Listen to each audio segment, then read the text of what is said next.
Let's talk about practice for your voice. I use quotation marks because I've heard it so many times. A student comes in, they're like, so do you train your voice? What do you do for training? Well, I sing a lot. I sing in my car on the way to work and back. So are you doing any specific routines? No, I'm just singing the songs and trying to mimic what they're doing. That's great. You're learning some about your voice by mimicking them. You're actually probably reinforcing bad habits, but at least you're trying to mimic them, trying to figure it out, getting your brain working. But it's not training, and that is not actual vocal practice. You're learning that song. You're reinforcing certain habits doing that, but you are not actually training. Training takes exercises, specific exercises to address very specific muscle groups, very specific coordinations, building certain strength and endurance in your voice and certain muscles that you need to do the sound that you're trying to create and do it effortlessly. I have a lot of those things for free in our community, which you can see in the link below. But let's just start out by saying most people are in speech on pitch. So if I'm singing, hey, they're going, hey, and just pulling chest. And honestly, if you haven't built up the strength to do that, it's going to be really, really hard. And you might hit a brick wall. For most female students, that's, hey, that's where the brick wall is. Or, hey,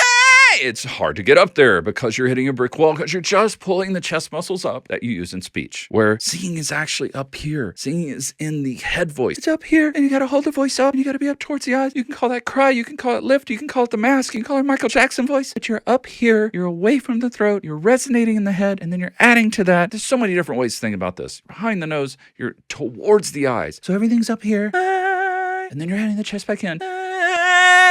Hey! And I can go up really high with that. Because I'm in head voice, I develop my head voice. So I can sing it in head voice. If you can sing it in head voice, you can belt it. You can add other vocal effects like distortion to it because you have the foundations of what you need in the head voice. That's where you start, and then you build around that. And that takes training. That takes exercises to get you used to that. Like I said, I have those for free. Check it out.